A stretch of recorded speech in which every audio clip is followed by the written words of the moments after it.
بسم اللہ الرحمن الرحیم۔ ہمارے ایک حافظ قرآن کی بیوی کو گردن توڑ بخار ہو گیا اور وہ میرے وارڈ میں داخل تھی۔ علاج سے کافی افاقہ ہو رہا تھا۔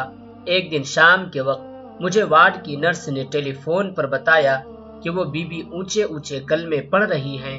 میں گھر سے بھاگا۔ جب وارڈ میں پہنچا تو وہ اللہ کو پیاری ہو چکی تھی۔ یہ مرحومہ نماز روزے کی پابند اور حافظہ بتائی جاتی تھی۔ ایک نوجوان دل کے مریض میں میرے پاس زیر علاج تھا۔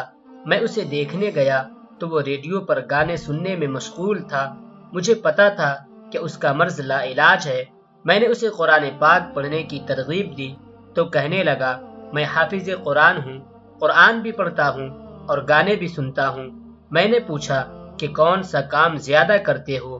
کہنے لگا، گانے کو زیادہ وقت دیتا ہوں۔ جب مر رہا تھا تو منہ سے گانے کی آواز آ رہی تھی۔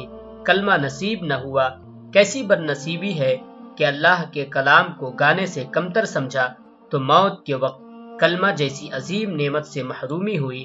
ایک ڈاکٹر آخری وقت میں ریڈر ڈائجسٹ طلب کر رہا تھا اور ان کی بیگم پاس کھڑی کلمہ کی تلقین کر رہی تھی۔ جب وہ فوت ہو گئے تو ان کی بیگم نے بتایا کہ انہیں ریڈر ڈائجسٹ پڑھنے کا بہت شوق تھا کیونکہ یہ ان کی محبوب چیز تھی، اس لیے موت کے وقت بھی اسی کی طلب تھی۔ ایک زمیندار موت کے وقت بار بار یہ دریافت کر رہا تھا کہ بھینس کو چارہ ڈالا ہے۔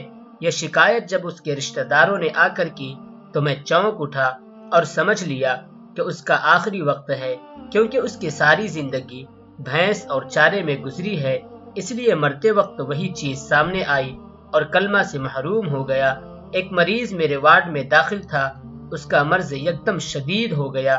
میں نے نرس کو ٹیکا لگانے کو کہا۔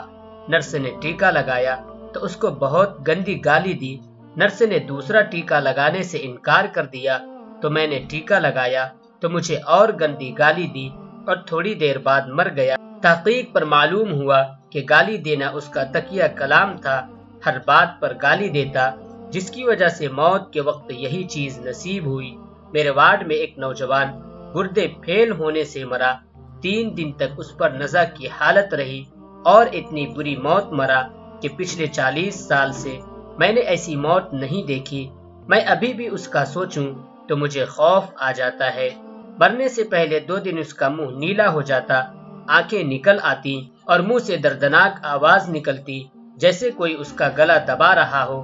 مرنے سے 1 روز قبل یہ حالت اتنی شدید ہوئی کہ وارڈ سے دوسرے مریض بھاگنے شروع ہو گئے۔ اس کا باپ آیا اور ترلے منتیں کرنے لگ پڑا کہ اس کو زہر کا انجیکشن لگا دے، لیکن میں مانا نہیں کیونکہ بحیثیت ڈاکٹر یہ میرا پیشہ ہی نہیں۔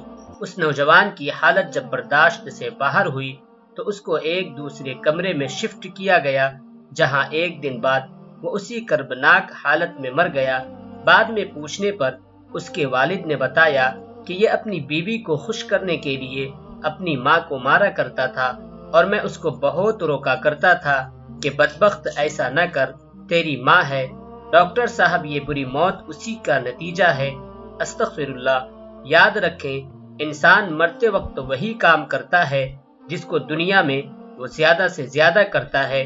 اپنے آپ سے پوچھئے کہ میں کون سا کام سب سے زیادہ کرتا ہوں، اور وہی کام کرتے ہوئے موت آ گئی تو کیا رب کو منہ دکھاؤ گے؟ لہٰذا چلتے پھرتے، اٹھتے بیٹھتے کلمہ شریف اور درود شریف کا ورد جاری رکھیں۔ گھر کے ہر شخص پر یہ کام لازم کر دیں۔